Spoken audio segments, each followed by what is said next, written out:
Power says illegal electricity connections across Johannesburg has now cost them approximately 2.5 billion rand in lost revenue in the last year alone. And this came out early today during an operation to remove illegal electricity connections in Tshepisong, west of Johannesburg.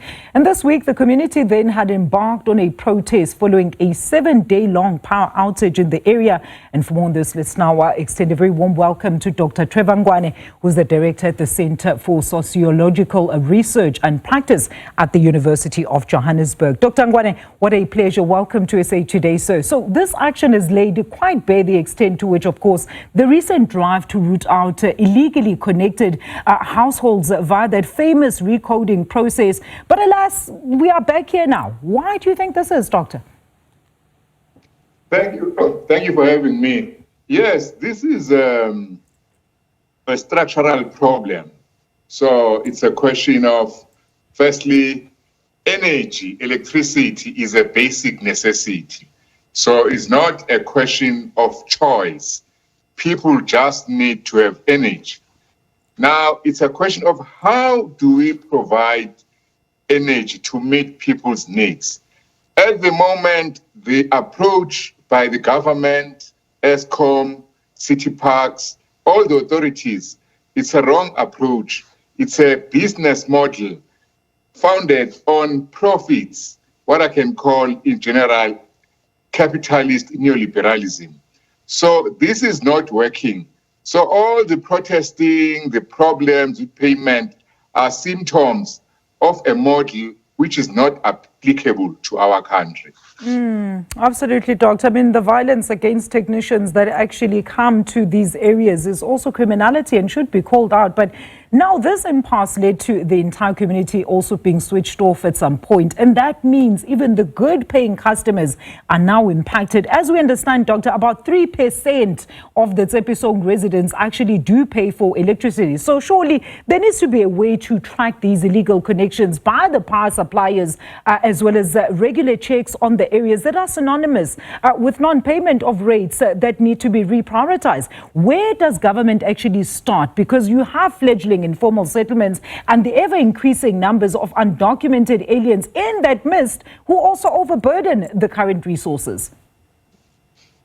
Yes, but the amazing thing is that, you know, when the media interviews people, when we academic researchers interview people, they all say that they want to pay, okay?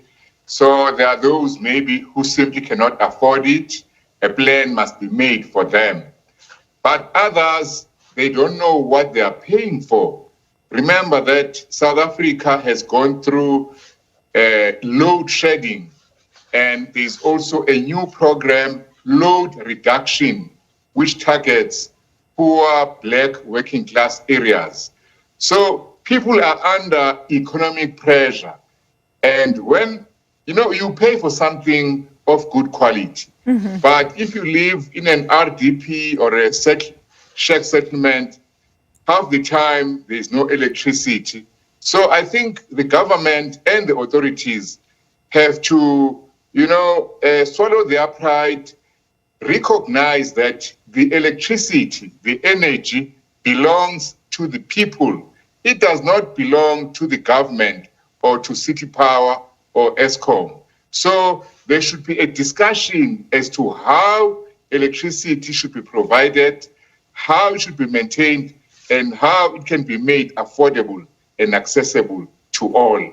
Those people in parliament, those people in city parks, they are not our bosses. They are the custodians and guardians of our energy resources. And that's just the question, though, there, Doctor, because BRICS, the recently held BRICS summit, as well as the ongoing G20, have specifically placed energy, right? Specifically renewable energy and, of course, the sustainability of electricity, specifically for the African continent, atop their agendas. But how do these debates actually translate into some of these solutions that we're actually going to see being viable on the ground? That's a very good question. Let's look at what is happening in South Africa. The government of national liberation, led by the ANC, has been displaced. It failed. Now we have the government of national unity. That national unity is the combination of forces of national liberation and forces, I'm sorry to say, of colonialism, of white monopoly capital. So instead of the country moving forward, we are moving backward. So we are now seeing the application of what I can call a colonial lens when it comes to these problems, such as criminalization of protest. So when people demand a basic necessity, this is viewed as a crime. You remember Eskom came up with this idea of izinyoka. If you get electricity without paying, you are a snake. Similarly, if you steal at night cables, you are a snake.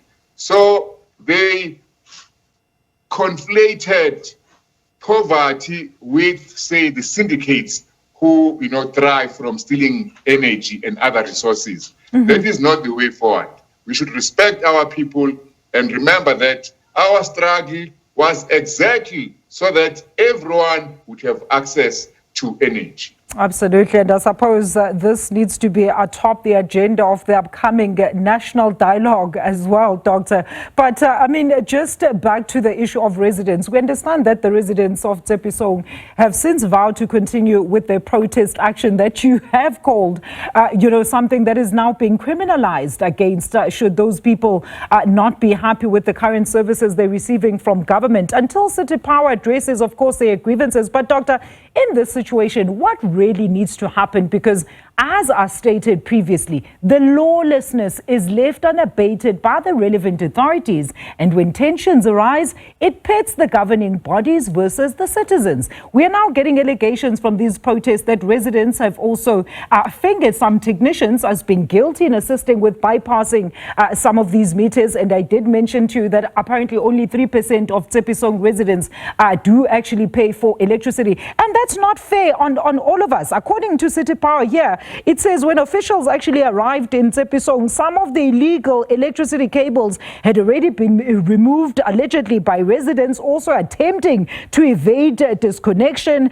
And in a further shocking discovery, a 1 kilometer long cable was found hidden in nearby bushes, clearly an attempt to conceal it from the authorities. And other cables, we understand, according to this article, were also stashed on rooftops and in hard-to-reach places in order to avoid any detection. This was what, of course, City Power says they found. So we've got this tug of war between the residents as well as City Power. So where to from here then, Doctor?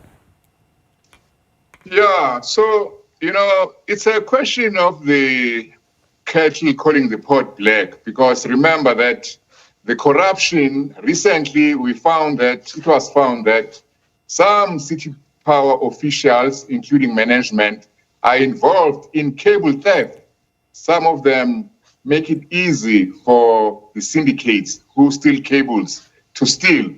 We also know that the cable theft people and those who steal maybe transformers or some equipment, they use blackouts, load reduction or load shedding as an opportunity. So you can see that we cannot just blame the one side and the other.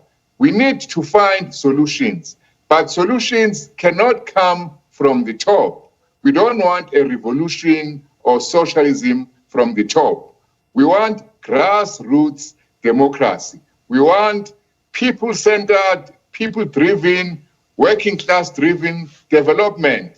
This means that the government has to change its approach and actually embrace the fact that the energy belongs to all people and sit down with communities, with trade unions, with all civil society bodies and find a solution. Top down won't work. Absolutely. Thank you so much, Doctor. We're going to leave it there. Thank you so much for that input. That is Dr. Trevor Ngwane there of the University of Johannesburg on the Tshepisong protests.